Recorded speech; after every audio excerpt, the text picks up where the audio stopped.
Okay, I just want to announce to everybody that we do not have Cox tonight. We are not live. We have contacted them, and they will probably not make it out until tomorrow, but we will be recording, and it will be live on the internet. I will make a special effort to get that done tomorrow as quickly as possible, but tonight it will not be live. All right, thank you, Steve. I'll go ahead and call our meeting to order. Would you please stand for the invocation and then remain standing for the flag salute, please?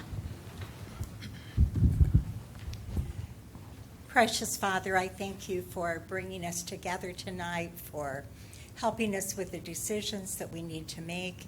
Thank you for the great weather we've had, for the water that we needed to water our lawns and help our environment.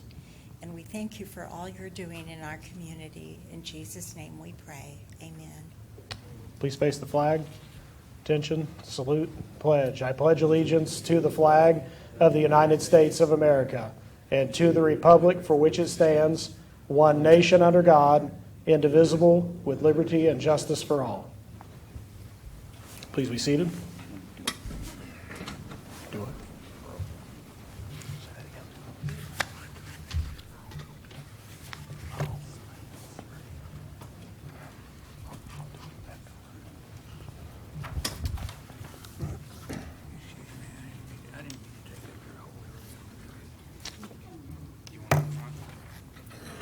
All right, item 1 is the consent docket. We have items 1A through C. Do any of those items need to be pulled or addressed separately? Can we wait until we're all plugged in? Sure, please? absolutely. Thank you. Thank you.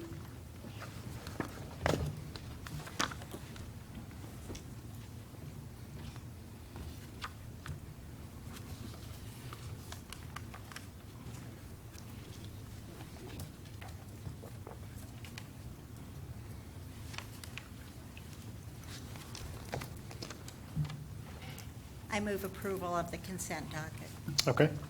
Do we have a second? I'll second. Any questions or discussion? Please post your votes.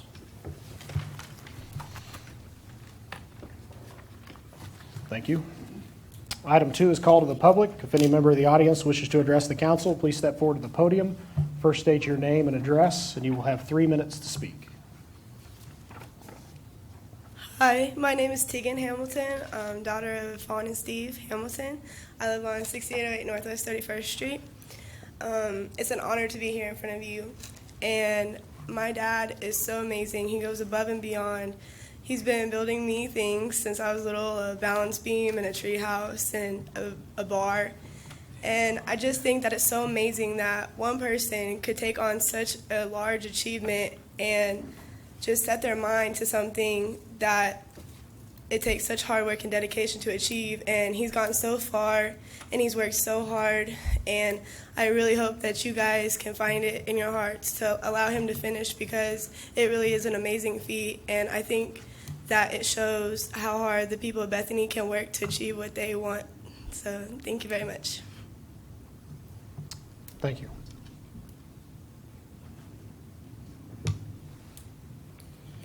Hello, my name's Derek Steels. I own the property at 3111 North Mueller, and basically the north side of my property fence is his backyard on the other side, and I don't have a problem with him putting up the building. Obviously, part of it's there. I got a bird's eye view.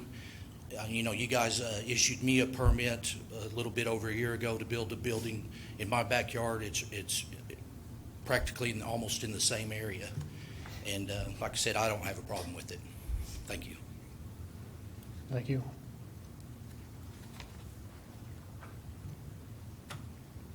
Anyone else care to address the council? Hearing or seeing none, council, it's been requested by staff that we take item 10 next, which is consideration and possible action to accept the financial audit report for the FY 2015 as presented by the city's external auditor. Steve?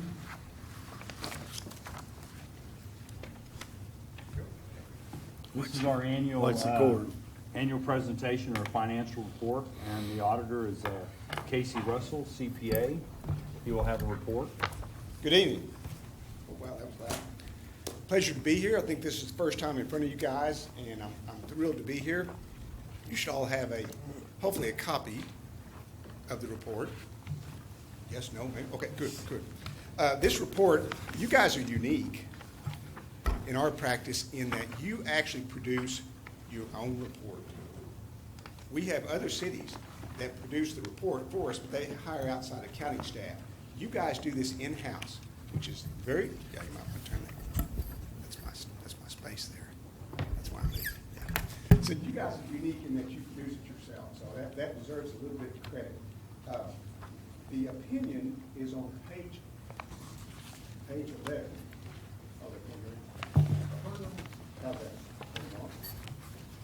Should I just yell? There we go. The opinion is on page 11. It's an unqualified opinion. It doesn't get any better than that. So for that, you deserve kudos. The first section of the report is what they call the MD&A, the Management Discussion and Analysis. And this gives an overview and a lot of information that is basically designed for the layman, somebody who maybe doesn't have the ability to read the financial statements. They can go through that management discussion analysis and come off with an overview of the city of Bethany. The financial statements start. I've got an hour and a half, 2 hours to do this. Okay. The financial statements actually start on page 24. And this is what we call our government-wide balance sheet. This is all the funds, and we have a lot of funds in Bethany, all squeezed together into two columns. The first column is our governmental activities, and the second column is our business activities.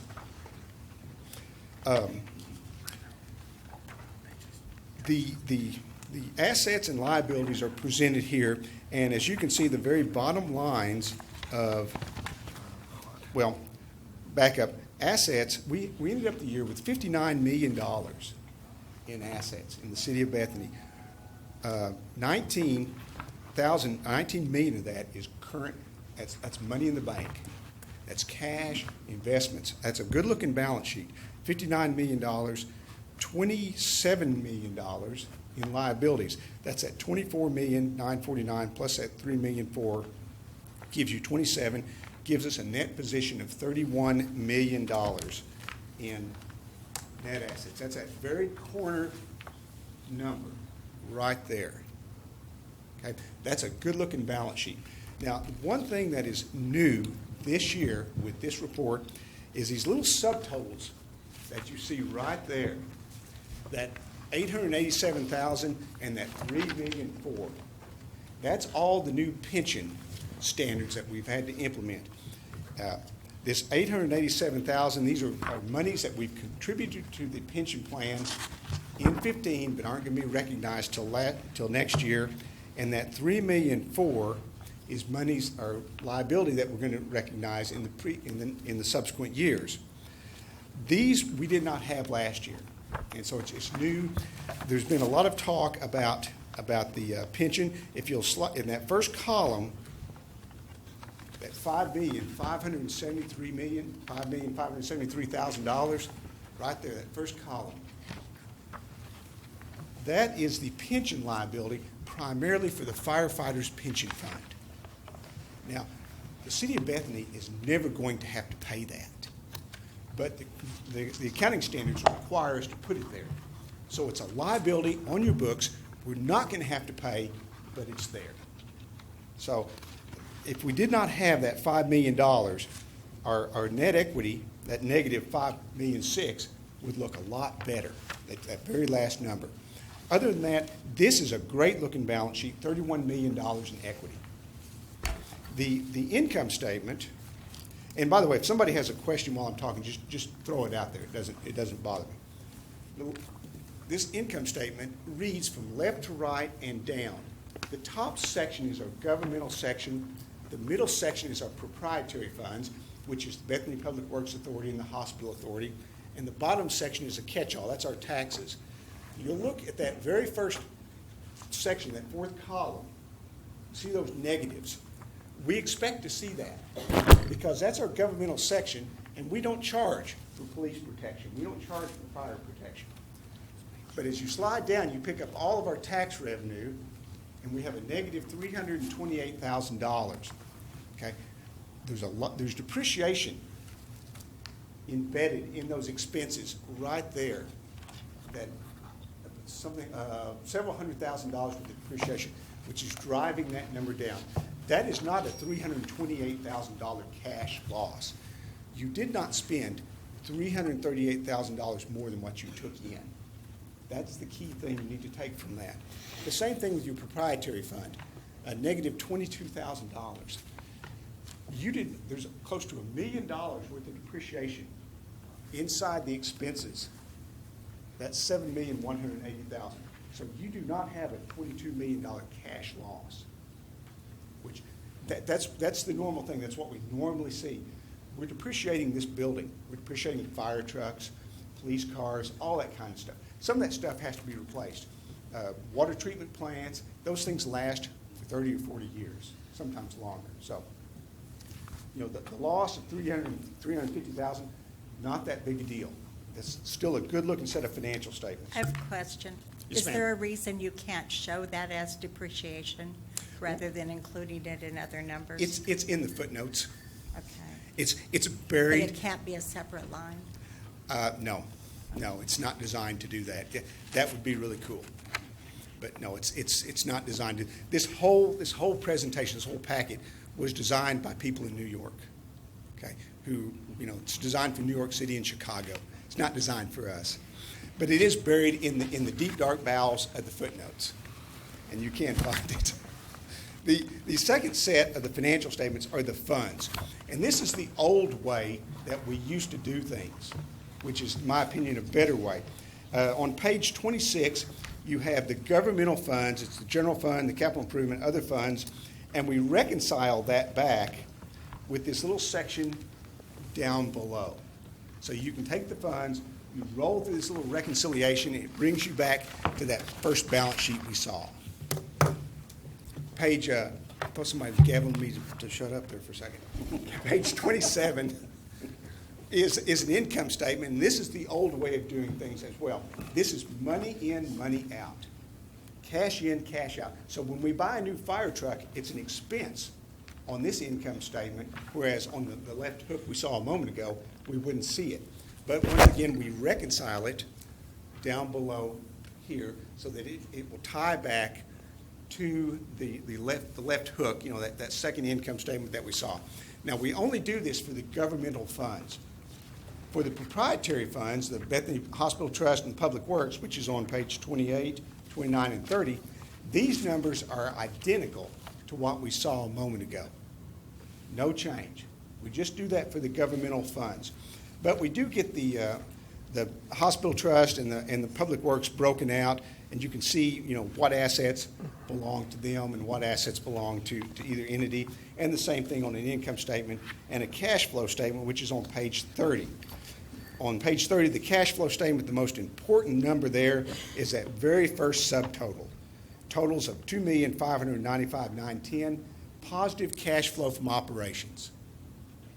That's a good thing. That's what you want. Even though we had a $22,000 loss in this area, we turned $2.5 million worth of positive cash flow from our operations, which means your utility authorities, especially your water, is operating the way you want it to.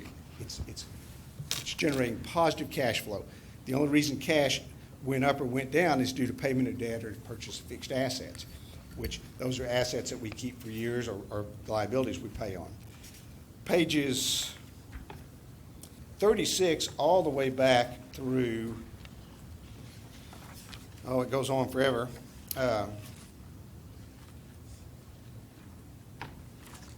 67, 68 are the footnotes to the financial statements. They're rather dry, tedious reading. If you have trouble sleeping at night, you know, don't take your Ambien. Just dig this dog out and start reading it, and that'll tell you everything you need to know. And I'm actually looking for your number while I'm sitting here stalling. If you look on page 50, you will see, as I said, it was buried in the back.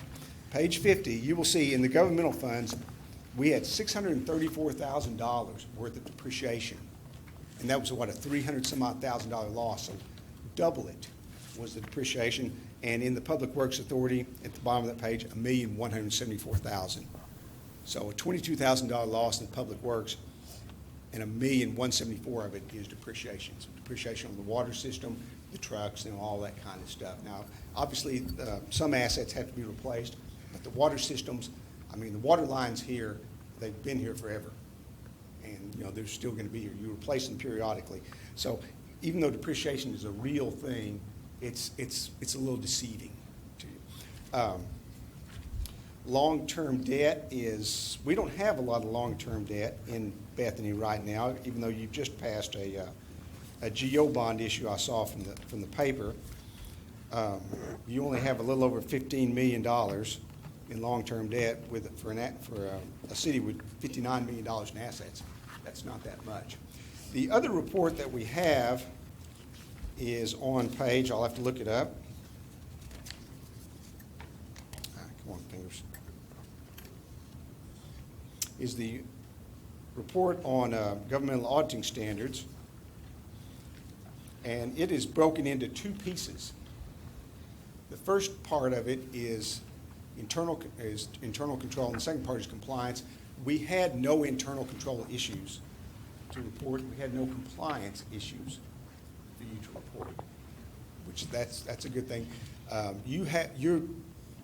For a city your size, you should not have segregation of duty issues, which you do not. That's normally what we end up reporting. Compliance is usually some sort of Open Meeting Act issue or bidding issues, and we didn't see any of that as well. So all in all, a good report. Nothing to complain about. As I said earlier, you guys actually produce the whole document, which is very unique for us anyway. We also do the city of Ardmore, which is 5 times your size, and they have an outside firm produce their report. So there you are. Questions? Comments? I've got one. Who does the Bethany 4 acres Public Works? I do. You do? It's in process. Okay. It should be 30 days. I've got a couple of things on my plate, and JR just got me the stuff about 2 weeks ago because he was working on this, so he was given this property. Any questions? Comments? Compliments? Complaints? None? Hopefully none. The letterhead, phone numbers, email, and fax numbers are on the letterhead. We welcome communication from the City Council. If you have a question, please feel free to contact us. We don't charge for that type of thing. It's not an extra service. We're basically here till you run us off. That's the way we look at it. Nothing? I think that's it, Casey. I appreciate it very much. Excellent. I look forward to the next time, hopefully a little quicker than this one. Thank you, Mr. Ross. Thank you. All right. David, do you want a motion to accept that? I'll make a motion. Yes. Exactly. All right. Do we have a second? Second. Please post your votes for I do. acceptance of the financial audit. Go ahead. Yeah, go ahead. I have a comment also. There are a couple of changes that I gave to Steve and the transmit a letter and the list of officers. Yeah, I've already So talked those to need him. be We're gonna incorporated. fix that before it goes public. It's got some incorrect names in the beginning of it. Actually, the numbers do not change at all, but some of the information is incorrect, so. Okay. Okay, we do have a motion and a second. Please post your votes. Thank you. All right, I will move back to item 3, which is a public hearing item. Consideration and possible action to approve a request by Steve Hamilton and Fawn Sanchez applicants and Fawn Sanchez property owner for the purpose of building a 900 square foot accessory building at 6808 Northwest 31st Street. Steve? This is in reference to a special use permit request for 6808 Northwest 31st. This request was heard by the P&Z on, I believe 4/7 of 16. They recommended to deny the request. I believe Danielle has, do you have something on that?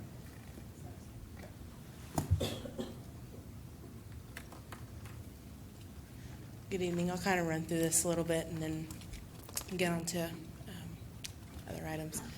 As was stated, this is for a special use permit for an accessory structure at 6808 Northwest 31st. The current zoning is R1. The total area is a little under an acre. The existing residence is about 1,700 square feet. There are several different storage buildings that are currently on the property. The proposed building is a 900 square foot building. The water line is along Northwest 31st, and the sewer line runs along the east side of the property. The building height is about 14 feet 2 inches, and the house is about 14 feet 4 inches. The roof pitch will be similar to the house, and they're wanting to have a garage door that'll face the west side, and electricity. They're wanting to run electricity to the building as well. A little bit different situation of this building than ones we normally see is the foundation and framing are already in place currently. We did not receive any letters of protest, and as you've seen, there was a couple phone calls stating that they did not have a problem with the building. Kind of an aerial photo of where the property is located. And here's the survey, kind of a closer view of where the building is and reference to the fence that they have. It is within the utility setback as well as the rear setback of the property. Normal utility easement is 10 feet in that area, and then the rear setback is 20 feet. And then, of course, the P&Z did recommend for denial. And then I'm here to have, if you have any questions for me, and also the property owners are here. So. I have a question. Sure. How many outbuildings are really on the property? I saw a chicken coop and then a little building. There's a garage. There's the building they're putting up. Is the chicken coop really a chicken coop Yes. with chickens? Okay. So you have how many buildings not counting the house? There's a, Was that the little red? The white one, the orange color one is actually a garage, it serves as a garage. We need to be Would you up at mind the coming mic. to the microphone, please? While she's coming up, what's the zoning on this property? R1. the zoning is R1. We have chickens in R1? I thought they had to be in agriculture. Everybody No? got chicken. You can Okay. have chickens, just not Okay. roosters. I'm just checking. Checking the chicks. Sorry. I'm Fawn Sanchez. I've been a resident of Bethany now for, since '95. We bought the property, and we have one storage building.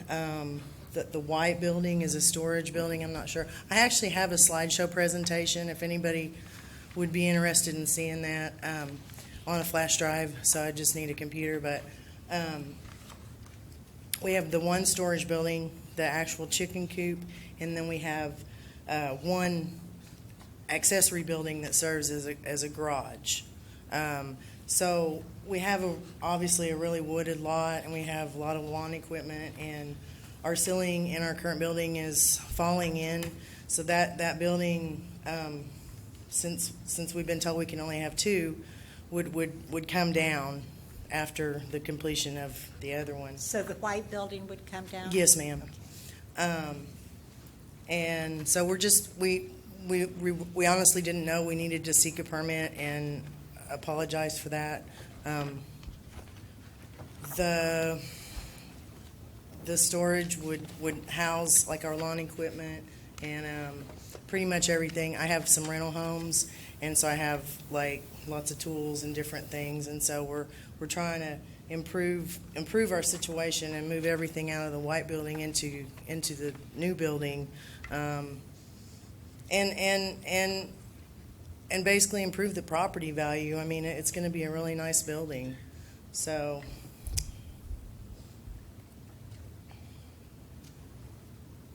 Any other questions of the applicant, council? Yes. Go ahead. What about the construction that has been allowed to go on and not be inspected? Should it be inspected, or is there any way that we can inspect it?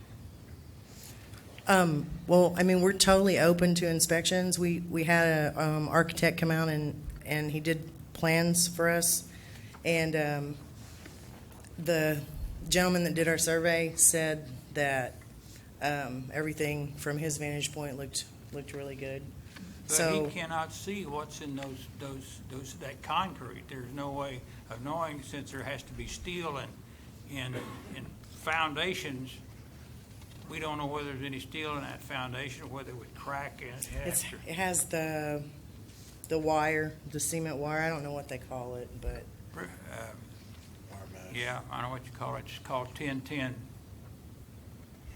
But does it have steel in the footing, or is it just a monolithic pier and grade beam?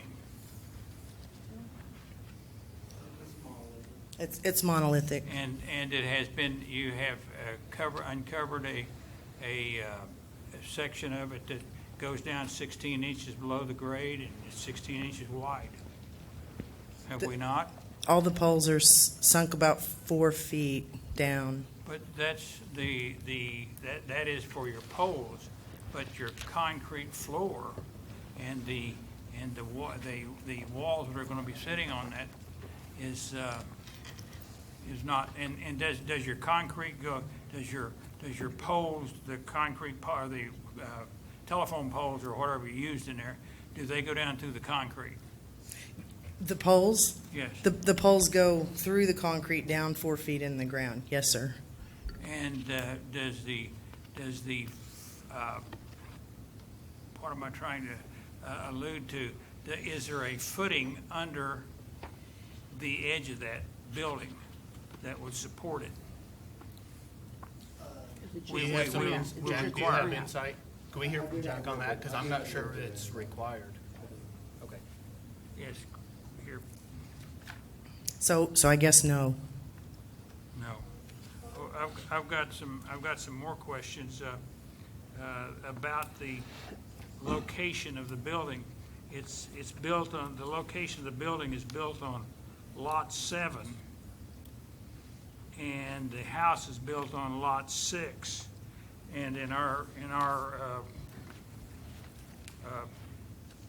information that we have passed out on the J criteria for special permit is J under number 4, an accessory building shall not be located on a lot not occupied by the primary building except on lots larger than 2 acres in size. The lot behind our home was purchased. We purchased the 1/4 acre. Yes. And so, Yes. sorry. It's all one lot. Well, I understand that, but has that lot line been, have you merged those 2 lots? That should be done by at the county courthouse. The assessor, I think, had told us that in order to do that, see, I owned the property prior to Steve, and the property is in his name, the land, the lot behind, but the home is in my name.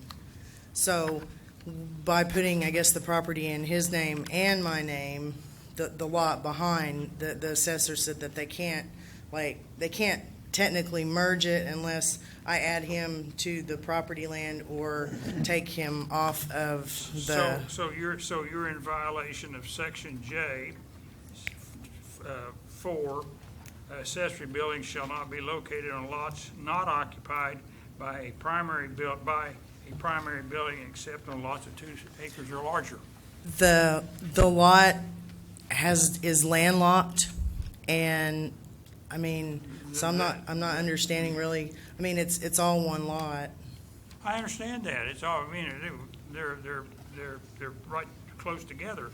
But I'm saying that our ordinance does not allow that building to be built on a lot that doesn't have the primary structure on it. So if it were one lot, it would be legal, but the way it is here in your Troy D, the professional land surveyor, shows this as lot 7 that this building is on, and your house is on lot 6. Okay, Primary correct. resident. So what would we need to do? Just get the assessor to merge them, or, I mean, it's, You're gonna have to get a hold of an attorney or something or other, because I'm not. I mean, I I'm not have versed in attorney that. I'm documents versed in that I have, what this I mean, ordinance says. okay. And it's not one lot. I mean, I guess technically not, but it's all one backyard. It's all our lot. So. It's not all, well, it's all one lot, but you're not willing to merge it into 2 lots. I mean, I'm totally willing. I just, we bought the land and didn't realize we just had the land put in both of our names and didn't realize it would even be an issue.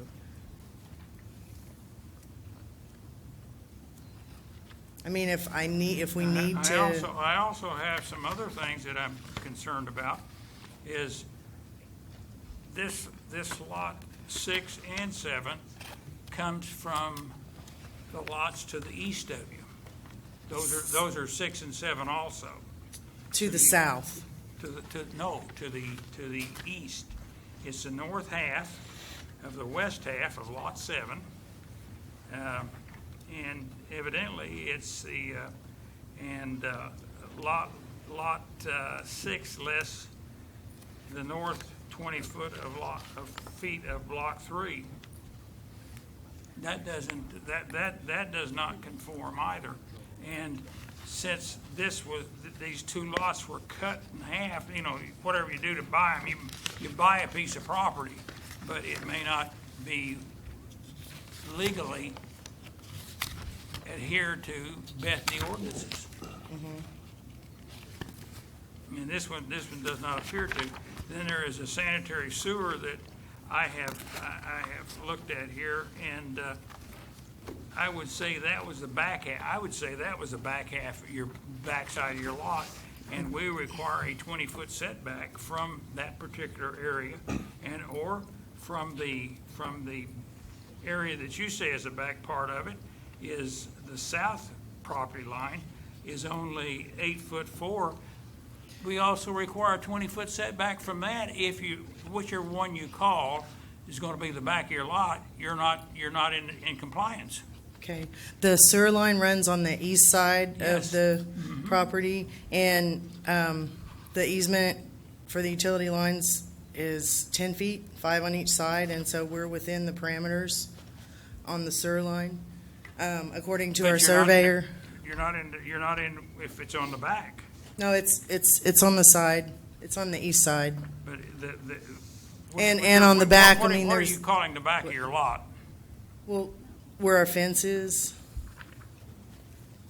Would it be okay if I show you guys some pictures? So you get a better. I've seen pictures of it, but it shows here on this surveyor's plot, he's got 8'4" to the building. Is that correct? Correct. Well, he's supposed to have 20 feet. Right. You're supposed Understand. to have 20 feet. Understand. We looked for any kind of information, and we just did not find any guidelines. If you'd have come and to buy a permit to build this building, we would have been more than happy to assist you as much as possible. Yes, sir. I understand that. We honestly didn't know that we needed a permit to erect a storage building, honestly. I mean, we were just trying to improve our land and have somewhere to store our stuff and make an eyesore to the front of our property go away, honestly.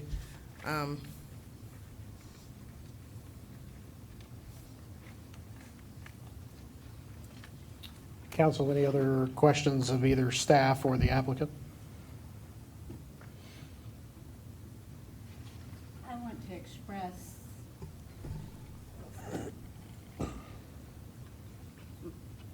an understanding of you're not understanding the rules of the game. But to spend the kind of money that you're going to have to spend for this building and not go to City Hall to check for Yeah, it was utility not services. I right. mean, you know, hindsight. Hindsight, but for sure. You're putting the council in a position, and you put P&Z in a position that we really don't have a choice. Right, well, And- I apologize, and honestly, we really didn't know. And if having it to do over again, I mean, we for sure know now. I think my question to staff is, if we deny this, then would they be required to, I'm getting feedback? Would they be required to tear up the foundation and what they've erected? Okay. I'll make a motion if you're ready. Well, it is a public hearing item, so let me Okay, open that up sorry. first, and then I'll accept your motion. First, any other questions, council, of either the applicant or staff? I've got one. Go ahead. Danielle, had they applied for a permit and gone through the process, this would have met all the criteria, is that right? If they would have applied for the permit and gone through the process, would they have met all the parameters necessary? If they would propose it where it is, they would. They would not have. The reason that it's closer, we have a lot of trees, and we didn't want to cut one of the trees down, and there was no way to move the building any further to the north without cutting a big oak down.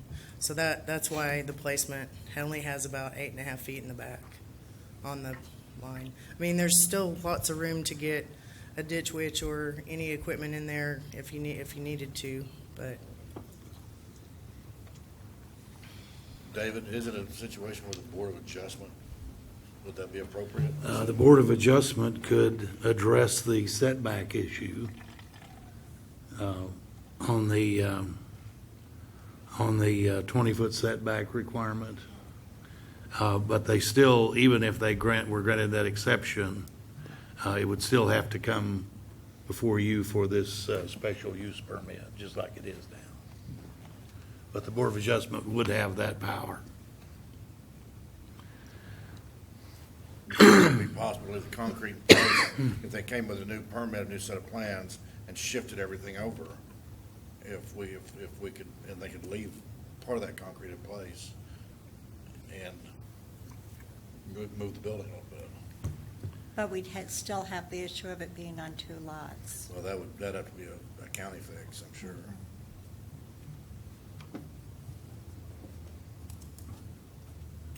Really, if the county fixed it, if it was fixed at the county, the names, the merging and things.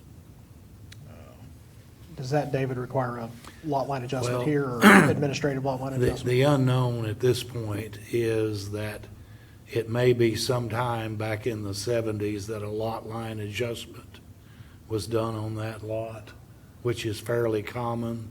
Matter of fact, the lot where my house is built is part of two lots. It's the north so many feet of one and the south 10 of another. And that's fairly common where, people want to build a bigger house on a lot. But I don't know whether that was done here or not, and someone would have to search the records if they're still available, to see if that happened. But we've done that many times on lot line adjustments to allow people to do that. The fact that the legal is given as the north half of the west half of Lot 7 and the west half of Lot 6, extending north 20 feet. Except the north 20 feet, I think it says. Except, okay. Yeah, that I would mean, be is that typical what you're of talking about? That would be a typical lot line, or lot description for a lot that had had a lot line adjustment. That's the way the lot on where my house is located. So it's already in the described. legal description that they're giving us, so it may already exist. That's the description on their deed, and it's a description on the deed before them. Now, how far back that goes, I can't tell you without considerable research. I mean, you'd almost have to have an abstract of title to know all those things. Only point I was making is that that's not uncommon to adjust lot widths, even in brand-new subdivisions. You'll see it. Especially where you see it a lot where there's a large corner lot, and maybe they want to share part of that lot with an interior lot so they can put a bigger house on it. But is that not taken to the county? Would that not be on? No, it's approved at the city level, under your ordinances. So we'd have to find it here in our city records. It should be here. Now, whether that could be found, I don't know. My guess is it happened in the 70s sometime. I would say it happened when that original house was built, and just judging by the looks of it, I'd say it's probably built in the late 60s or early 70s. I believe 59. I think there's still the issue of the sewer line. Our people can't get in there to work on it. But they meet the, Can they? they meet the sewer line requirements. I'm wondering what they're calling the back of what was considered to be the back of the property. Towards Rockwell. I thought that side was, it's the back. Because several years ago, we redid the sewer lines in southeast Bethany, and we had no end of problems with tight spacing and deep sewers and sand. And it was extremely expensive because we couldn't get in and get around them.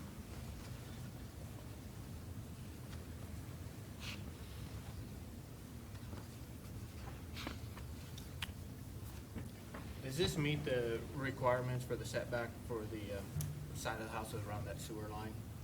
Because it looks like it's 5 foot from the property line for sewer line. Right, and there is a 10-foot utility easement that's along that east side of the property, and the building is 7.8 feet. But is that 10 foot, looking at this survey, is that 10 foot centered, 5 foot on each property line, or a total of 10? Or 10 foot on their property? The easement, as far as I know, is not a flat or a recorded easement. It's a presumptive easement, which is 5 feet on either side of the improvement. Now, because it's also a sewer line that was added as this lot split, we don't have good records on exactly where that line is. So since it was part of this lot split, we can assume it would be on that side of the property line and probably 10 feet. But we don't know exactly where that line is, so nobody knows exactly where that easement line would be. There is a book and page number shown on that easement. I haven't seen that. Yeah. Council members, if you don't mind, I'm going to take a 5-minute recess on this, and we can talk more about it at that time. Is that okay? Okay. I'll declare us in recess for 5 minutes.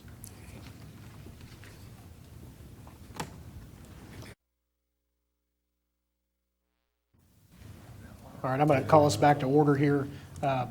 Steve, did you say you had some additional staff information?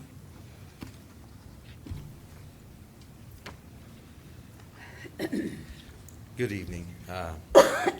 I just wanted to clarify, we were kind of going on some angles there. And Mr. Chirey brought up the point that there is a question on whether it's one lot or not. That's one of the cloudy issues. But most importantly, the rear setback is important. The rear would be the bottom line on that drawing, and it's supposed to be a 20-foot setback there. It's not. There was no permit issued for this building. Because of that, there have been no inspections on any of this building. Since it's already poured and already there and already underground, we don't have any x-ray glasses or anything like that So we could not inspect it even if they came in and got a permit after this proceeding tonight. In short, if they brought this plan to us to get a permit, they would not get one because it would not meet setback requirements. And one last thing, this is not traditional light framing, which is what the building code covers. The building code says anything other than traditional light framing has to have an engineered foundation and an engineered structure, which means engineered seals and stamps. We haven't seen any of that either. So just wanted to make sure there were some issues here. And again, if they had just brought this in for a permit, they would not have even been eligible for a permit. That's what I wanted to make sure everybody understood what this particular problem was about. No one is making any judgment about the value of the structure, whether it's a good structure or anything. It's just you guys have laws about setbacks and building codes and things like that, and this particular structure did not meet that. And it's a tragedy they didn't come in at the beginning of this, and we probably could have taken care of all this. Now, there are methods to get around it, but it involves engineers and architects and people like that who have to come in and certify that certain things were done and certain things were want. And I guess Mr. Davis has said the setback issue could be dealt with by the BOA, but it's almost like we're trying to get to the last step before we've taken all the beginning steps. If you have any more detailed questions about the structure, of course, the building inspector would be more appropriate to answer any details, but I wanted to make sure we were all focused back on it's not about the structure, it's not about the fine people wanting to build it or the neighborhood, it's about the details, the specifics, the nuts and bolts of our ordinances that are the biggest problems for the Community Development Department. Okay? Thank you. Any other questions of Mr. Caton? I would just anticipate that the BOA would not approve going from a 20-foot setback requirement to 8 feet. I mean, that's a pretty big jump. I would We not can't presume to guess speak for the that, Board of but- Adjustment, yeah. Yeah, but that's a quantum leap.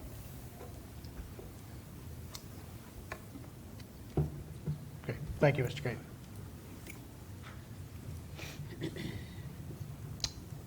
Okay, it is a public hearing item. If any member of the audience wishes to address the council on this issue, you may step forward to the podium.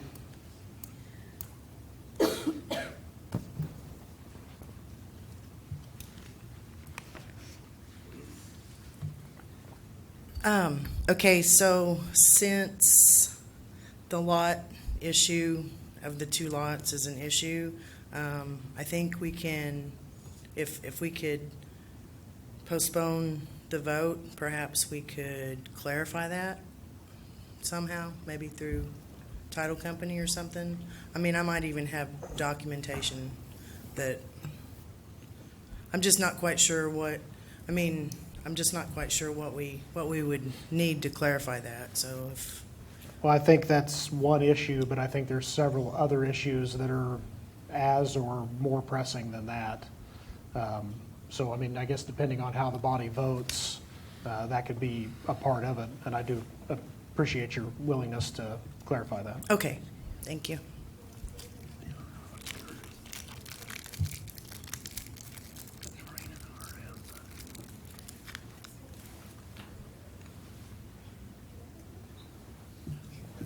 Mayor, if I could, I'd just like to say Yeah, something. go ahead, absolutely. Fawn, I don't think you understand, the problem is how close the building is to the setbacks. And the sewer could be not right there on it, you might be on top of it, we don't know.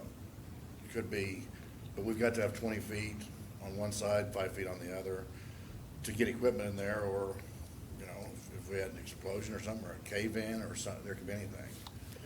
The sewer line's on the east side, right up against that fence line, because we've had to locate it before, we have trees, and so the branches all get. If that survey is accurate, which I have no reason not to believe it is, they would not be encroaching on that easement. They have a 5-foot setback on one side and 10 on the other, so the side setbacks would not be an issue. And if we could table it and have a little bit more time, we could ask our neighbors for the 20-foot agreement, and that could be set up in paperwork so that would also help the permit. So we would just need extra time to ask our neighbors for that. And yeah.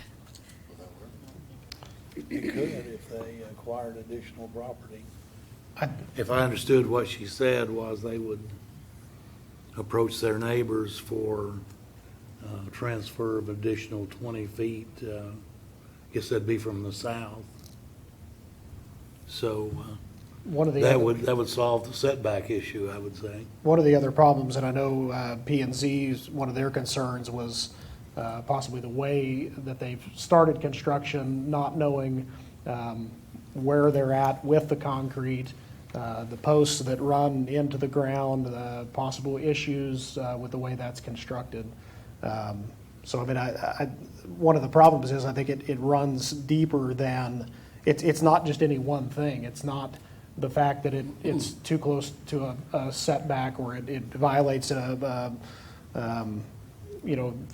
fact that it's on one lot versus the house being on another. Those are all very valid things, but I think one of P&Z's, and when I spoke to them in the break, one of their bigger concerns was more ultimately public safety if it's constructed properly, and being a 900 square foot building, I mean, we're not talking a little tiny shed that somebody's lawnmower's in. We're talking a decent sized building. So, I mean, keep that in mind as well, that there are other issues other than the technicalities of where the building is located, that there are possible public safety concerns with construction. I guess that's not to say that they couldn't find an engineer to put a stamp on it and say, I'll put my liability on it. But I guess they would need to do that before I'd be comfortable with going forward. And that might be the best way to do it. The cheapest way is to give them some time to get a PE stamp and see if they can get extra space, and then get somebody to stick their stamp on it.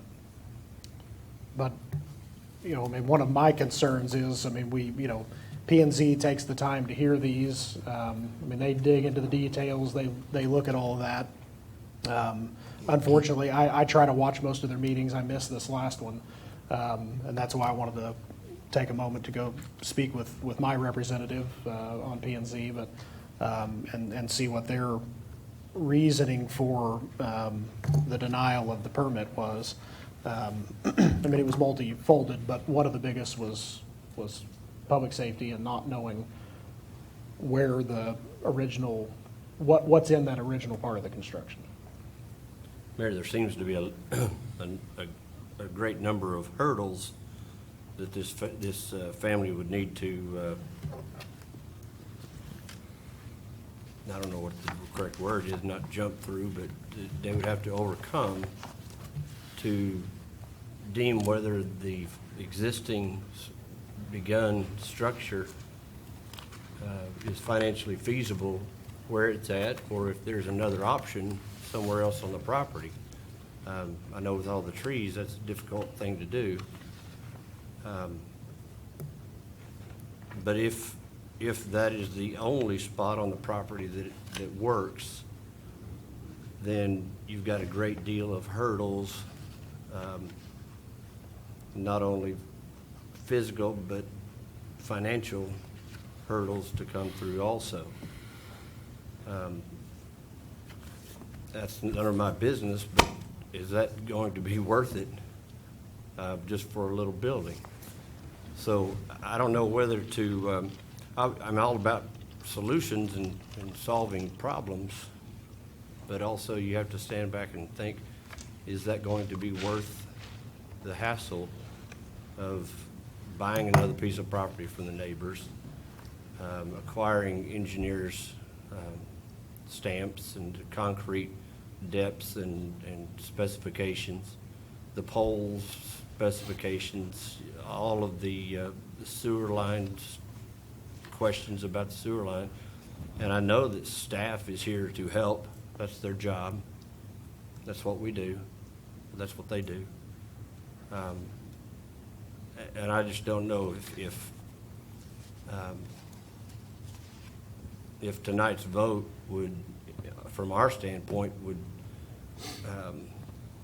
if it's a no vote, that would make the decision for you. If you want to make the decision yourself, then we need to give it a little bit more time.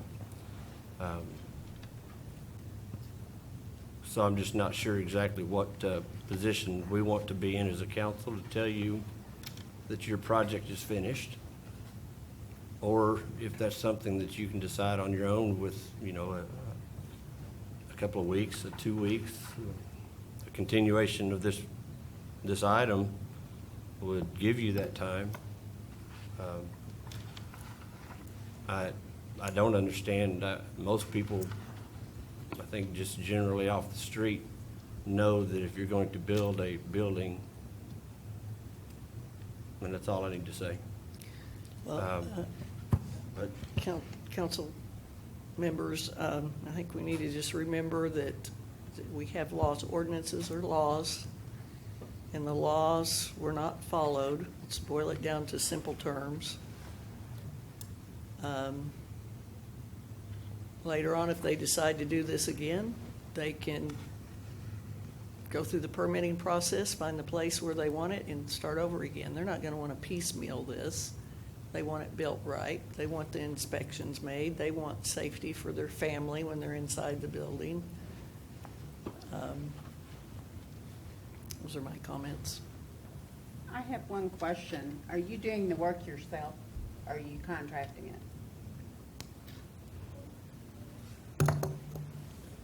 It's a minor question, but I would like to know. No, the work is we're doing the work ourselves. Okay. Yeah. I don't have anything. Okay. I don't have anything against that, but you're going to have a very difficult time, and the engineers in the room will probably back me on this. Right. They're not going to sign off on it. I mean, well, we have the plans, and we were just, I guess. An engineer has to go out there and physically see, and they have they're schooled to do that. Right. And you have not done that. And I think what Mr. Luntra is saying is sometimes, I won't put words in his mouth, I'll say, but sometimes when we make a mistake, then we learn from it. And in the long run, hopefully, it might be a better situation. I mean, I understand what you're saying. On our property, there is no other place to erect a building. We already have thousands of dollars into this, and the construction is very sound. But we don't have anything to back that. We have your word, but we don't have anything. Yeah, we have plans. There's an architecture plan, and I mean, And like Ms. Holloway said, and as our staff has said, and as P&Z has said, the laws are in place and they haven't been adhered to. Right. The easement, I mean, if we can take care of that with the help of our neighbor possibly. But that's not the only thing. Right.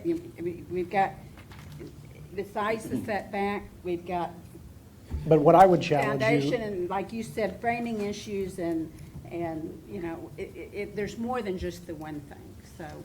I mean, either way, you would have to go through the permitting process, whether we were to approve this tonight or not. I mean, you'd have to go back and start that over, but, I mean, I would challenge you to relook at that, go get those things that you're talking about lined out, and, you know, you're welcome to come back and reapply that.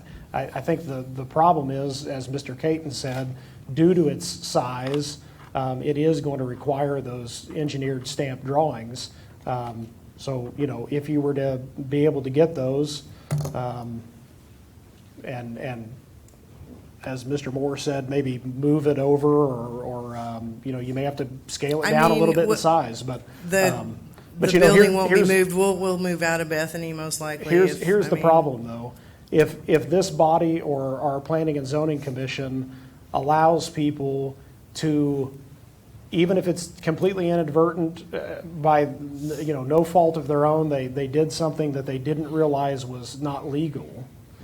I mean, when we start making exceptions that's okay to come back and we'll just Band-Aid it and go from here, I mean, sets a very dangerous precedent. Before long, we have people building things on purpose and then coming back, better to ask forgiveness than permission. And that's a dangerous, slippery slope. So, I mean, understand that none of, you know, my disapproval is in no way personal. I appreciate you being here. I appreciate you, taking the time to come and speak to us and make your case.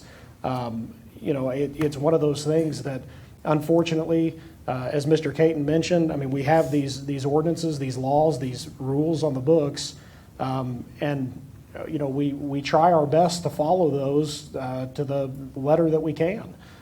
There sometimes are exceptions to rules, but I mean, this one just has so many problems from the word go. And for me personally, that's my issue. I mean, if you see these pictures, it's obvious that it's structurally sound. That's why I prepared this slideshow that's on this drive. So if I can show you guys these pictures, I mean, is that going to matter, do anything? We're into this for so much money, and I mean, it's just kind of, whatever we need to try to do to get it approved, we'll do. So The best bet at this point, I believe, is probably get an engineer involved, if you want to hire an engineer. And if an engineer signs off on it and stamps off on it, then you get those setbacks, then I would assume that would solve the issues. I think the bottom line is that if you had brought this to us as it has been built or started, if you had brought this to the city, it would not have been approved. And now to say, well, we started building this, so we somehow have to make it approvable, doesn't work. Well, I mean, that wasn't the intent. No, I understand that, but I mean, it wouldn't have been approved under other circumstances. I mean, And that's the shame, is that it wasn't done that way to begin with. And I do understand that, I mean, if I was going to put up, the ordinance, I think is 240 square feet, that or below you can do by right. Above that, you have to have, permission to do so. Well, I mean, if I was going to go put up a 250 square foot building, I don't know that I necessarily, just as a citizen, would think I probably ought to check with the city of Bethany. But 900 square feet, I mean, there's a lot of houses in this town that are not 900 square feet. So, I mean, we're talking construction of an entire home, basically, that we, well, I mean, and I'm not saying that you didn't honestly think that you didn't need a permit, but I mean, there becomes some point that you think, man, this is a pretty big building. Surely somebody has to sign off on this. The planning commission voted it down because we just didn't have all of our stuff, I guess, with us. We didn't have our plans, and so I know that had come up as far as why they had voted it down. So I guess, I mean, if we can have some more time, we'll try to put some more stuff together. I mean. Okay, do we have a motion, council members? I'll make a motion that we do 9. I second. Okay, so we have a motion to deny and a second. Is there any further questions or discussion, council? If it is denied, can they reapply? Sure. Yeah, I think David will. Please post your votes. Motion to deny. Thank you. All right, item 4 is receive and open bids for 2 surplus fire trucks and refer to staff for recommendation. David? We have one bid. The bidder is not identified on the envelope. I have a notion of who it might be, but we'll see.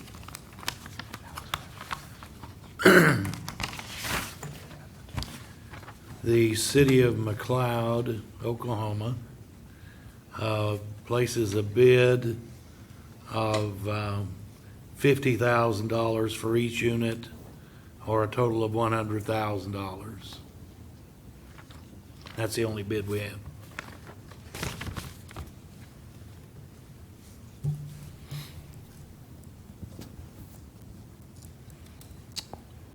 All right, council, do we have a motion to refer that to staff for recommendation? I'll make a motion we refer to staff, please. Okay, moved and seconded. Please post your votes. Thank you. Item 5, consideration and possible adoption of resolution number 1407, designating the April 10th through the April 16th, 2016 as National Telecommunicator Week in the city of Bethany. Steve? This is an annual event. Anyone who has,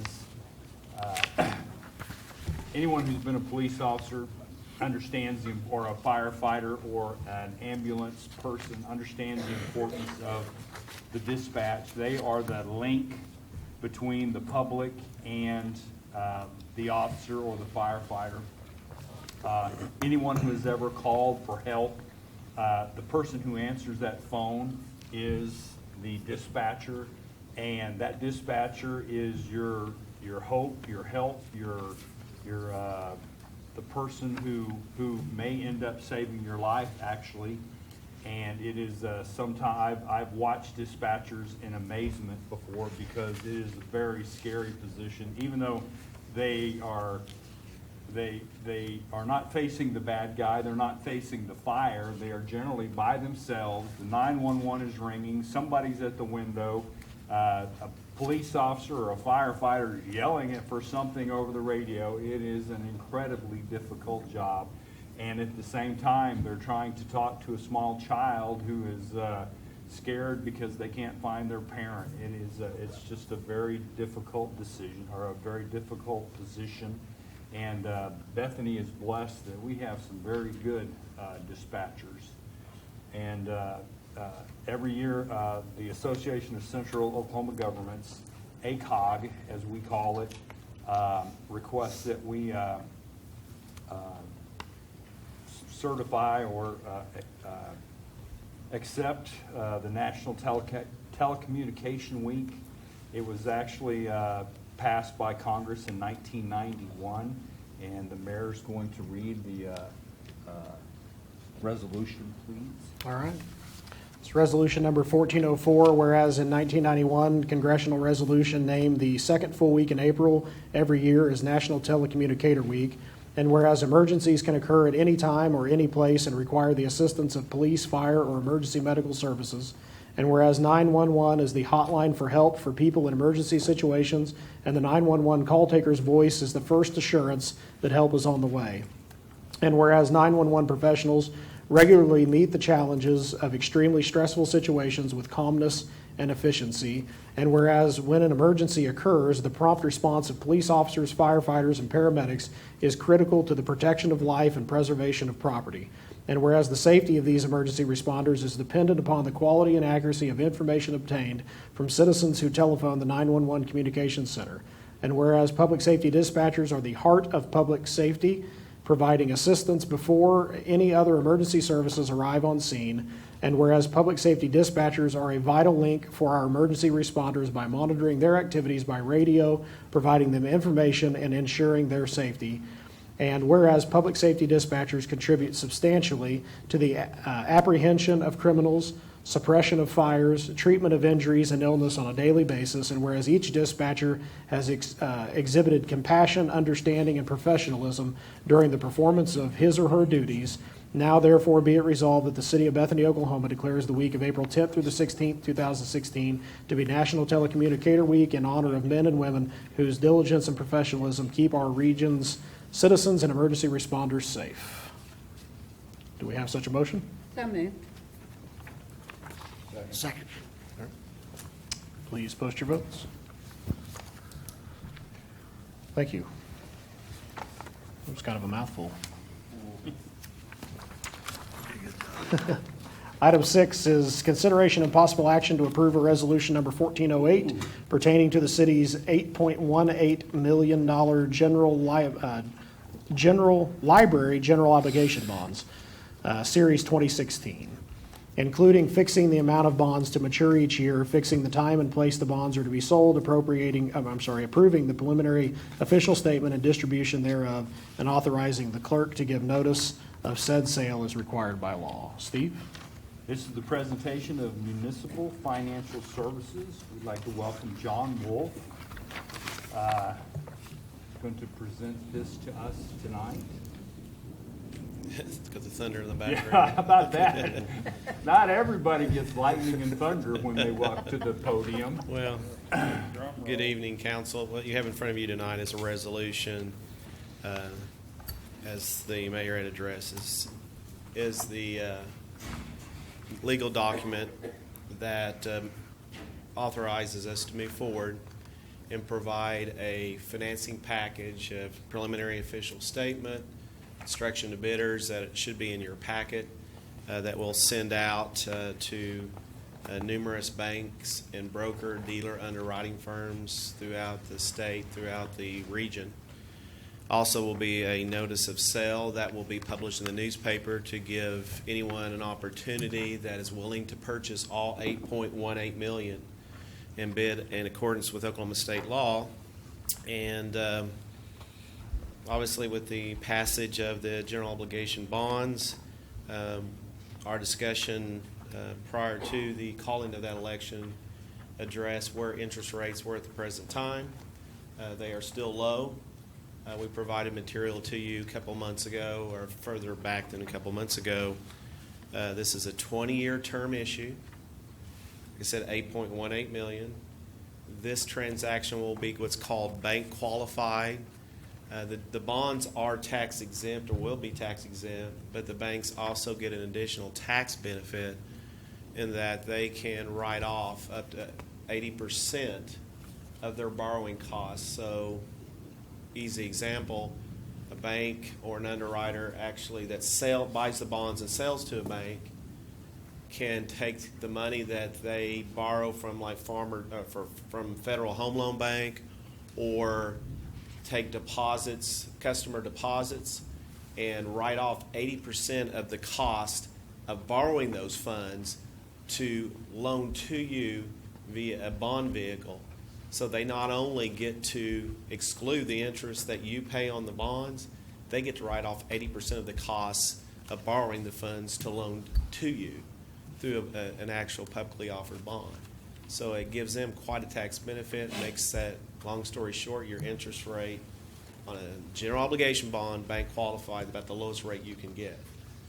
So I think back in earlier in the year, 20-year GO bond issue had a 3.5% interest rate projection. We'll see where we're at. Market rates are still low.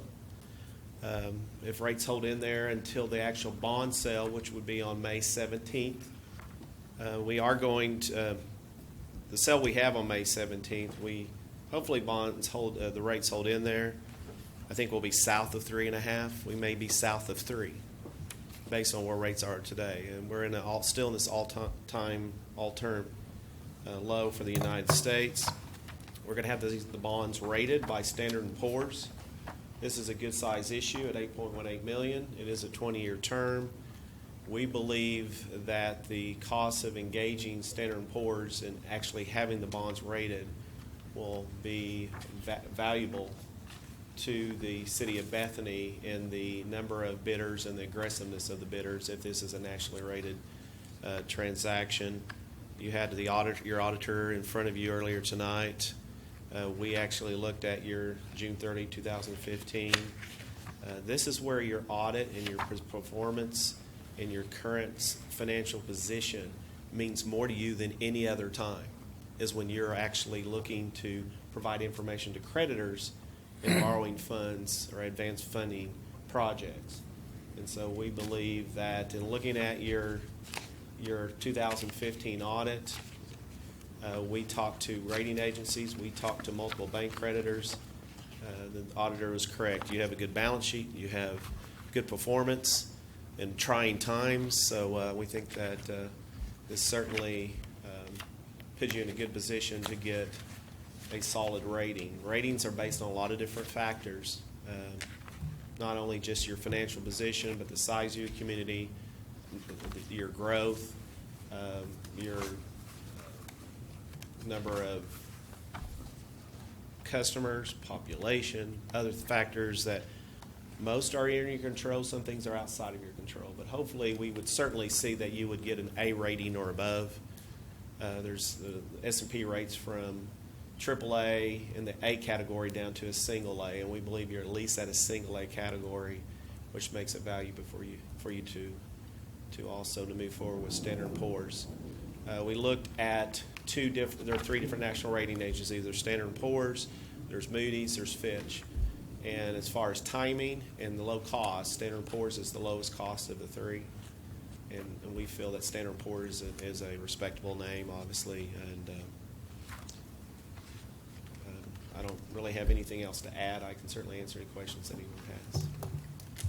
John, you might explain briefly the bid opening. Typically, the city council receives bids here at their meeting, but I note that the 11 o'clock deadline here, and the reason for that, of course, is banks aren't open at 7 o'clock at night. So, but explain that, if you will. And that's I'm glad you brought that up. We actually, with the age of technology, that most bids are done via internet through an internet service now, where underwriters, broker dealers, they submit their bids right up to the last seconds before 11 o'clock. They're looking at the market. They're looking at who's buying what bonds are being sold that day. And so there's certainly an opportunity for a bid to be dropped off. We will look at electronic bids, whatever's provided by 11 o'clock. There also will be bids that will be called in potentially, and bids walked in. So we'll canvass all the different avenues, and then at 11 o'clock it cuts off, and then we'll tabulate those bids and bring you the results that evening in regards to the bids received and which bids we recommend based on the lowest interest rate. Any member of the city council would be entitled to be present We here won't if they wanted to do that. Certainly.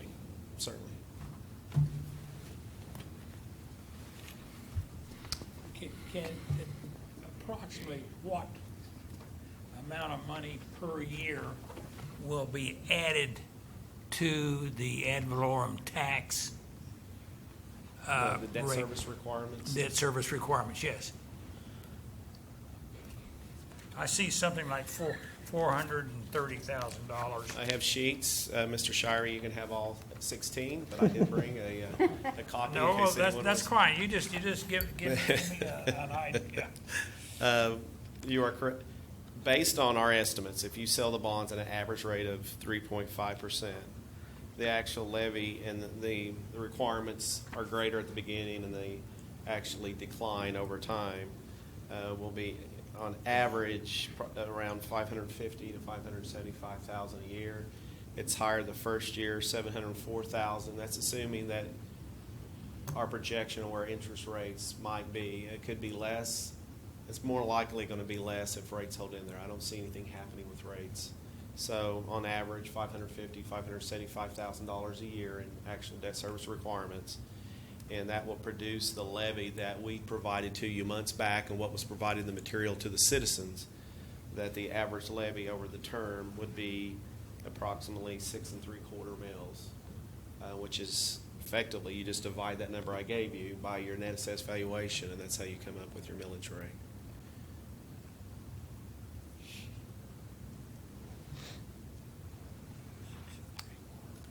Any other questions?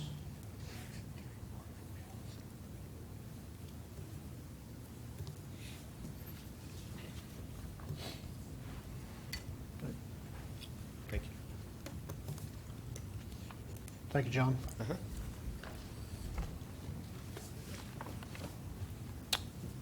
Do we have a motion on resolution number 1408? Motion to approve. Okay. Second. Moved and seconded. Please post your votes. Thank you. Item 7 is consideration of possible action to approve a professional services agreement with Bank First Oklahoma City, Oklahoma, to serve as register and paying agent on the city's $8.18 million general library general obligation bond series 2016. Steve, do you have anything on that, or David? Are there other options? I mean, is there a Bethany option? Actually, there are only a small handful of trustee paying agent banks in Oklahoma, but that's a very good question. The trustee banks that we typically work with, Bank of Oklahoma, Bank First, who you have in front of you tonight, UMB has a trustee paying agent registrar service. On general obligation bonds, as far as the acceptance fee and the annual fee that's in front of you tonight at $300 acceptance and $300 annual, most of our transactions that are general obligation bonds are anywhere in the $300 to $400. More recently, the $400. So this what we felt was a very aggressive bid at just $300 a year and $300 up front. They will actually register the bonds. They will make sure that the payments are made to the owners of the bonds. If you wonder what paying agent services are during the full term of the issue, which will be 20 years. At $300 per year.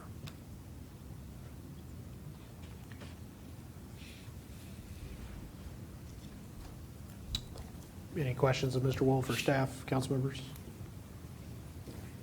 If not, I'll take a motion on item 7. Motion to approve. Okay, do we have a second? Second. Questions or discussion? Please post your votes. Thank you. Item 8 is consideration and possible action for nominations for the election of 2 trustees for the Board of Trustees of the Oklahoma Municipal Assurance Group. Steve? Make sure I'm on. As we, every year we request to vote for 2. As I only knew of one of the trustees, I kind of threw it up to I passed it, I'm sorry, I didn't throw it up to anybody, but I passed it to the council to let you all make nominations of anyone that you might have known, and just ask you to pass that to the mayor if anyone has any nominations they'd like to make. Again, I only knew of one of the members, and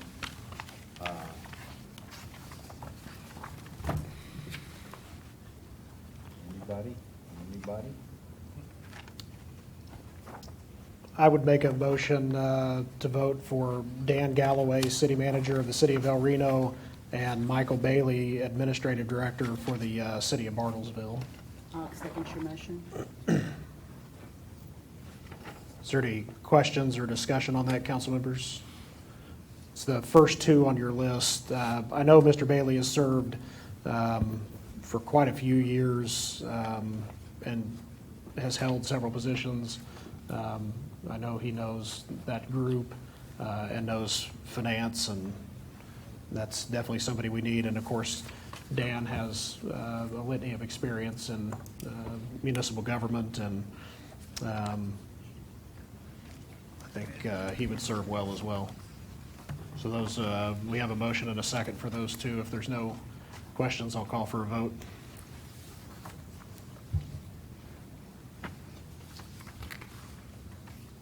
That's all right. Thank you. Thought maybe you just really had to process who you wanted to vote for. Item 9, discussion of water rates and Bethany water usage. Steve? It was brought to my attention that as we are getting closer to the summer months and the water usage time of the year, questions were coming up as to what we were going to do about water this year. A couple of the council members had asked questions about it, and they had requested that we bring it up for discussion, and I am bringing it up for discussion. I have included this year's the current water rates. I have brought for comparison the rates from 2015 and 2013. Excuse me, the ordinance for the that we came up with that you voted on last year, that was that allowed the surcharge for those in excess of 6,000 gallons. Brought up a couple of points to consider that we might want to discuss, and then some information about Oklahoma City's ordinance and their water rationing, some things that they have on their website about water rationing, because those things apply to us. As long as we're buying water from Oklahoma City, we must ration the water as they do. And then also our ability to ration or order water rationing is covered under ordinance 5210, and the city manager can order that under that ordinance. And then, no, I'm sorry, the additional information about the website was the last information that I gave you. I have asked Steve Caton.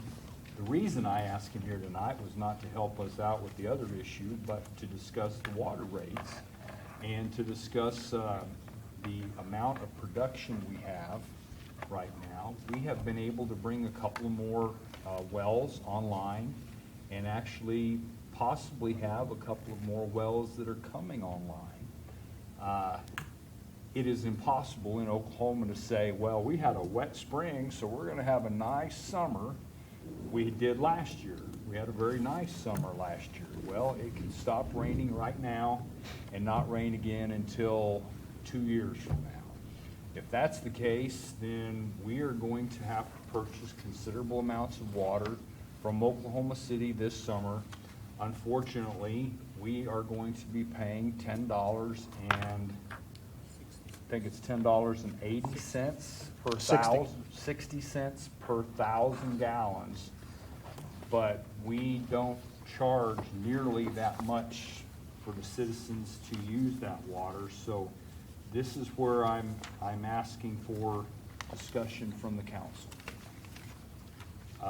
If we are going to have to pay that much, we must consider, I'm not saying that we should charge citizens $10.60 for water used in excess of 6,000 gallons, but I'm saying that we need to look at maybe a sliding scale after 10,000 gallons or 12,000 gallons, that we need to consider the really heavy users paying for the water they're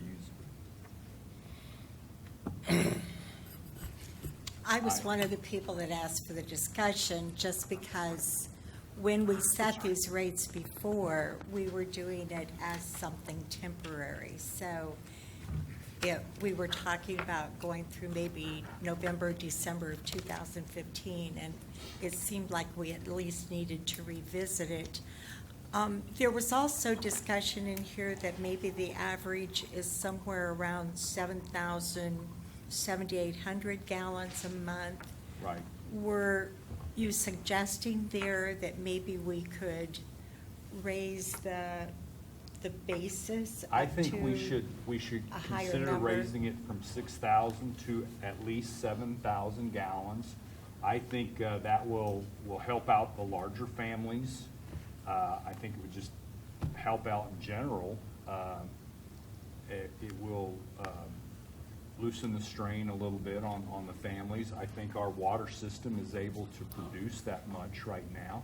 Now again, at any time, this is Oklahoma, we could run into problems and have to back down from that, but I think 7,000 gallons or even 7,200 gallons is a reachable point for our system to produce.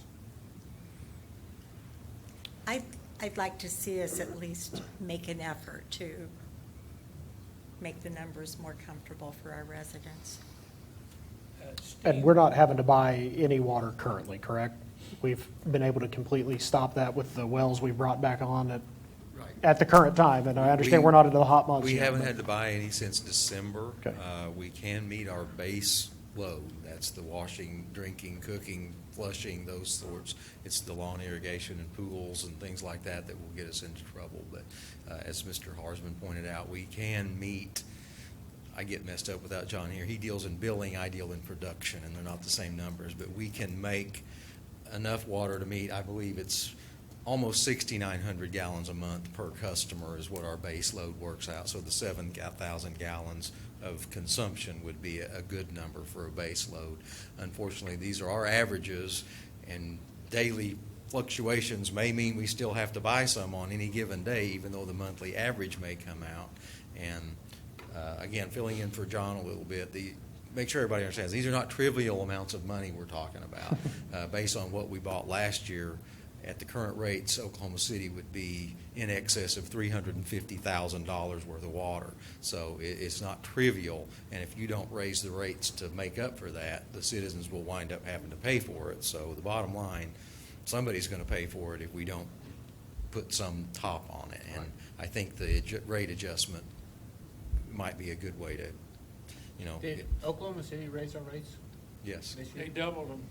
They've gone from 5-something this time last year, and last fall they went to 7.83, I think, and now at the first of the year it went up to 10. And I think part of the problem was the chart we were going off of was the 5-something. Right. At some point, about the time we chose to go up, they went up as well, but we were unaware of that.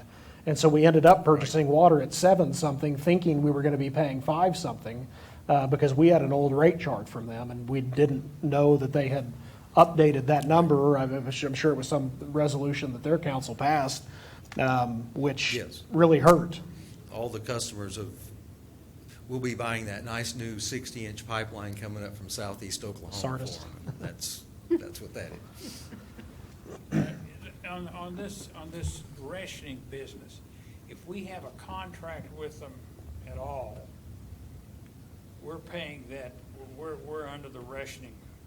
Not contract, only if we actually make the purchase. Only if we actually draw from their system. Correct. Are we under this? And I guess legally, I don't know, David, at that point, if you purchase 100,000 gallons, at what point are you back off of their rationing and on your own? I'd have to look and see how tightly they wrote the contract. I don't recall without looking at it. It may say that if you purchase any during the fiscal year, you'll be on rationing. I just don't remember without looking at it. Which honestly, I think is encouragement for us to, we would be better off spending more money in our own infrastructure of drilling new wells, and trying to bring that online, where and how we can, rather than paying them a penny. And Steve hinted at it, but we are literally days away from getting 215 and 12 back on. Right. Maybe not 12 yet, and as our experts come on with more and more wells, we all cross our fingers and hope for the best. We can certainly minimize the purchases as we can bring these additional wells online. We were hoping it would have been 4 months ago. That's where the November or December, but it just is excruciatingly slow waiting on these test results and everything to come in. Trust me, I'm as frustrated as any of you guys about the pace of this thing, but that's the way it's working out. As I'm aware that we're spending additional funds to make sure that our water system is extremely safe. Absolutely. And is what we're charging enough to cover the additional money that we're spending to make sure that our citizens' water is 100% safe?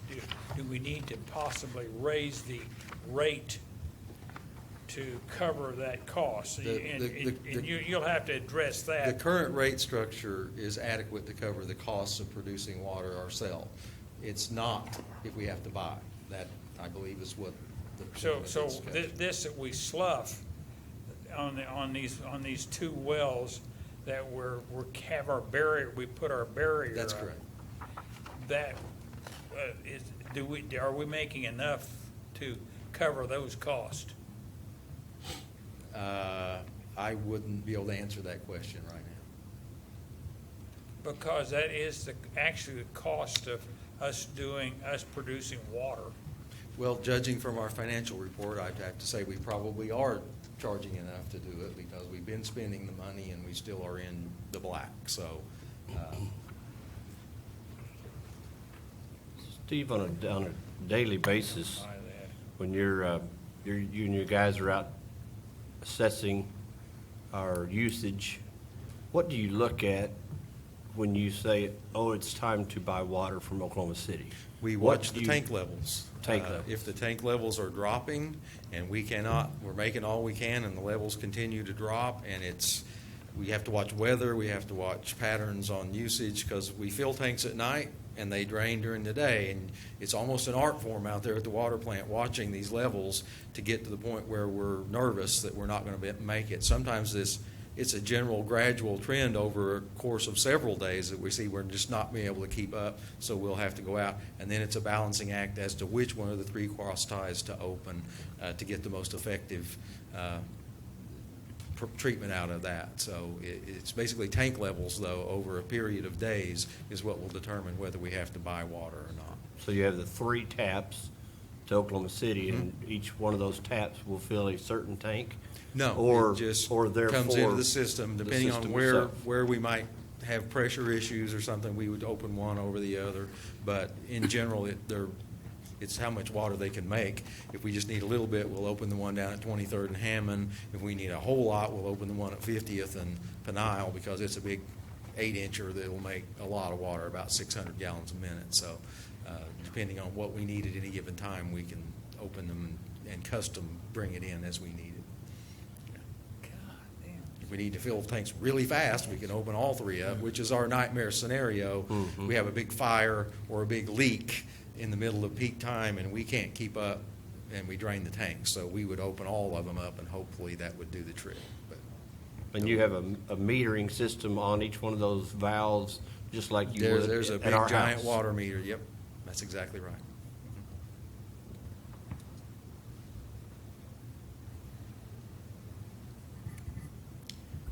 So if we wanted to raise to 7,000, above 6,000, that would need to go on the next meeting's Right. agenda.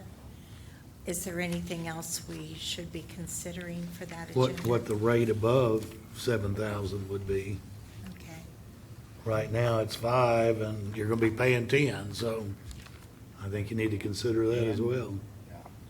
And then maybe even a consideration as to what happens at even a higher number. I mean, do we want to leave it at 10, or do we just want people to be able to, well, probably just want them to use water. So. Okay, I'm not sure I understood the second part you were saying. Well, I just have a personal problem with people that just waste water. So Oh, so you're saying. I mean, Steve's saying the bigger taxers on the those two system just really are- need to pay, Yeah, and if they people that are pay the busting. full amount, they pay the full amount, I think is kind of what he's saying. So 7,000 and then a 14 and then a 21 yeah, or some after a such certain thing? amount, they should certainly pay for the privilege of wasting the water. Okay. But when you're talking about wasting, I mean, a lot of our businesses use excess water.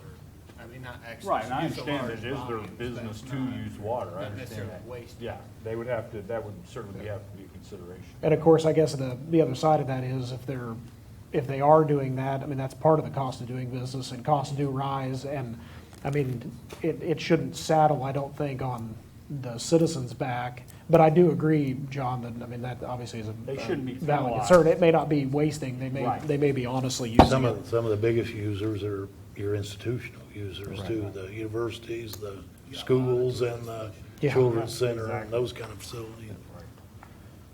This report says that the normal average for winter is approximately 7,800 gallons, is that? So what's summer? Pardon the engineers versus the accountants. Our production is about that. The average consumption is about 6838. We have about a 13% loss rate. That's actually lower than a national average. So we produce about 13 to 14% more than we actually sell. So that number was my fault, a little confusing. The consumption So the number normal winter average. that you pay a bill on would be about 6,900 gallons. And summer. No, that's the winter. That the, That's the winter average. well, That's, but do we know what the summer average is? we could I mean, calculate it, but But sure. because, just from our own personal, Mhm. I mean, ours almost doubles. Yeah. If but- my husband waters, Right, we and don't have any that's, yard. but that's just it. I Right. think the point is, if you're going to choose to water your yard, the reason why they use winter average is because, in theory, that should be water that you are using for washing clothes, washing yourself, flushing Okay. toilets, things like that, washing dishes. In the summer, obviously, we do tax the system a lot more because we do water yards. The point of that being, that's not really a absolute have to have. I mean, I want a green lawn, don't get me wrong, but and I want the city to look green. But, I mean, at some point, you've got to balance that out for yourself. Either use your winter average, which means not water your yard, or water your yard a little bit and pay just a touch more. And that's why I think a sliding scale of that moving, moving the threshold up and maybe keeping that number where it is as far as dollars per 1,000 gallons to what that winter average is. But then those that choose to use more are going to have to pay, because at some point we're going to have to go buy that water at $10.60 a gallon. And I mean, that's, at 36,000 gallons an hour is what that flows. That's $360 an hour. I mean, that's a lot of money. So those that use 10,000, we could charge them more once they reach that. Absolutely. Yeah, we can set that scale wherever we want. I mean, and maybe what we need to do is we've got some information, get a little more on some of these numbers, and we can, make a better decision in a couple of weeks. For the next council meeting, I do need to get more information about the other side of it, the usage side, not the production side. But also then I have to make sure that our computer system is able to figure some of this, and because I'm not really even sure about that. I mean, I want to be able to figure at 7,000, I want to be able to figure at between 7 and 10, and then excess of 10 at different rates. Right. So, And I'm sure we can plug that in. It'll just be a matter I'm of. sure we can too. I'd like to ask for a staff recommendation, as, I don't know if you'd have it by the next meeting, but certainly can. before we go into the growing season. Yes. I think we can. I've got two comments if I could on. Go ahead. On multi-housing. I've overheard two different people, and I've received phone calls from several people that have multi-housing, and they budget using our money pretty much, dragging us out 30, 60, 90, 120, even 180 days. We need to crack down on these guys. Yes. Oh, well. At 45, 60 days, they can drag us out to 100 grand, and we get burned big time. They are already cracking down, and they're having amazing success. I wish John was here to pass on some of the information that he has. They have been shutting off. They've been, and they're having great success with it. The other thing Mr. Shirey brought up last year, and I don't know the case, if, let's say you're going down 21st Street and you counted the addresses, everyone is paying a per household charge for service, for ambulance service, for other things. Right. But are multifamily just paying one charge per meter, or are they paying for door fronts? It's based on the number of units. Number of units, okay.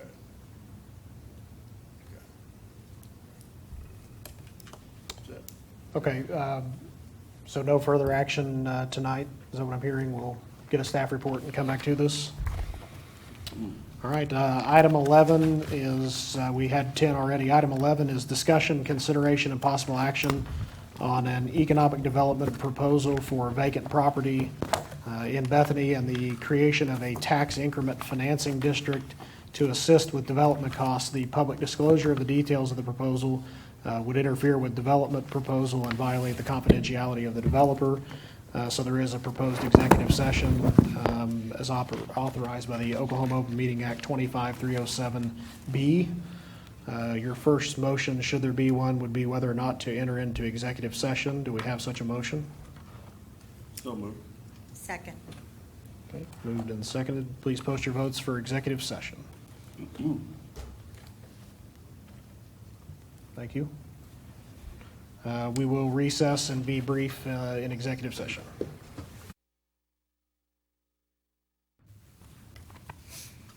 All right, I'll call us back to order here in regular session. No votes were taken in executive session. Is there any motion here in regular session? Yes.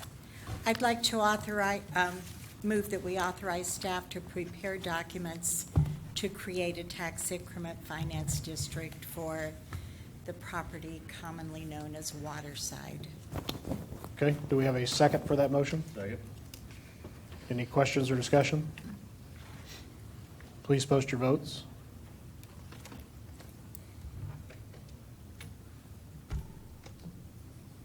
Thank you. Okay, item 12 is the city attorney's report. David? I just had one brief item, and I'll cover it now. It actually pertains to the Bethany Development Authority, but there is an issue with regard to an agreement that was made back in 2014 regarding the Sears hometown store, and there's really an error in the method of calculating or obtaining proof of sales tax, and we need to provide that the incentives in this contract will be paid based on information verified by the Oklahoma Tax Commission, and unless I hear contrary, I'll prepare an amendment to that effect and bring that agreement back to you at your next meeting. That's all I have to report. Thank you, David. Item 13 is the city manager's report. Steve? All of my items were on the agenda. All right, thank you, sir. Could I ask what the vote was on the TIF district? I didn't turn around fast enough. I believe it was 5 to 3 to 1. Is that correct, Susan? Yes. Okay, item 14 is council members' announcements, comments, and proposals. Councilmember Harris, I'll start with you tonight. I think we have talked enough tonight. I pass. All right. Councilmember Holloway. Yeah, thank you. I have nothing this evening. All right. Councilmember Moore. Nothing, can't wait. Councilmember Lundstraw. Yeah, I'll just go ahead and say I just appreciate Papa's Leather Barn and all the efforts that they went through on the Ride to Remember. And it's a fantastic event. I mean, I kind of looked out of place down there with white tennis shoes and blue jeans and a blue and white polo, but they accepted me nonetheless. But what an amazing event for a worthy, I don't want to say cause, but a worthy event to remember what has happened 21 years ago. And they really have appreciated the city's involvement in the small way that we participated. But Papa's brings a wonderful dynamic down there to 23rd Street and wonderful contributions to our community. And I just want to tell Rusty Harris and Tyson Chandler that we do appreciate them and the spirit that they bring to everything that they do is fantastic. So, and all the bikers that came to town, golly, just amazing to see the spirit in which they remembered the bombing memorial victims. It was fantastic. That's all I have. Thank you. All right, thank you. Councilmember Larson. I just want to say thank you for staff with us here tonight. It'll probably be 11 before we get out of here. I'm appreciative of you being here. Councilmember Herron. I have nothing tonight, thank you. Councilmember Shirey. I have nothing to add. Thank you, sir. Councilmember Knapp. Thank you. I'll be brief. I just want to echo what Councilmember Lundstraw said. I observed that. I was out of town last year when that occurred. I think motorcycles drove by for 20 minutes straight. I know a lot of those motorcycles came from out of state, so hopefully they spent some money while they were here.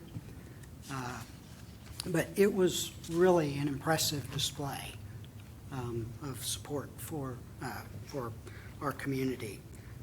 That's all I have. Thank you.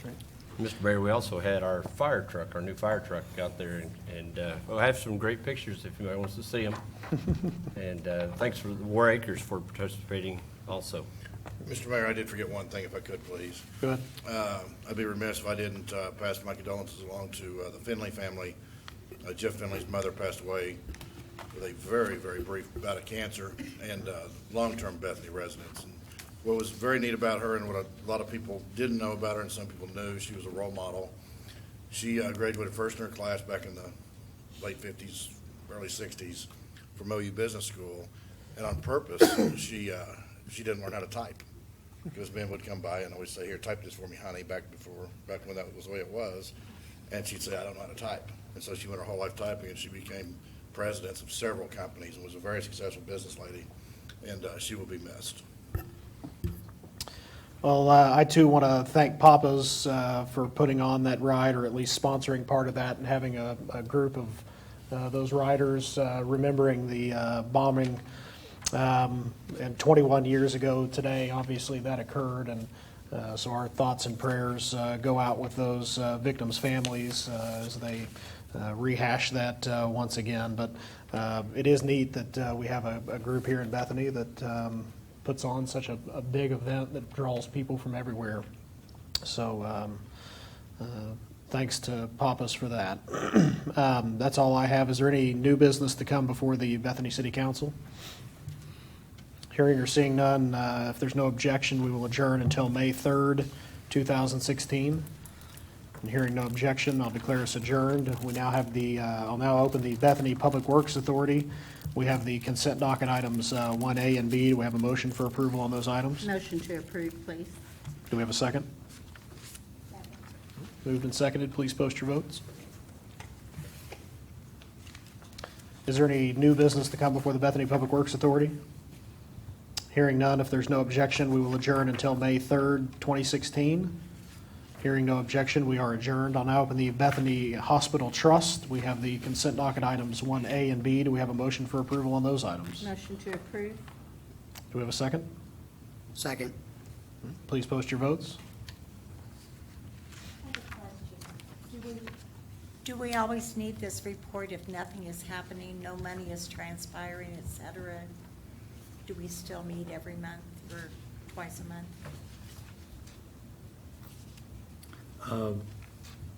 When you filed your notice of meetings last December, you filed something indicating you would, and the purpose of that, in case there is some business, so that's why it appears on every agenda, because you did that last December when you approved your meeting schedule. So if we wanted to change that particular one to quarterly or something. Well, on the Board of Adjustment, for instance, they have regularly scheduled meetings. They file in December, but if there's nothing on the agenda, they don't have them. So that could be done as well. But sometimes you don't know until Friday whether you've got something on there or not. So it's hard to judge that, really, whether you need that there or not. All right, now, item 2 is new business. Is there any new business to come before the Bethany Hospital Trust? I have a question on the claims. We have a claim sheet here that says 0. Then we have the minutes for the hospital trust that says $733.52. Previous meeting. Previous meeting.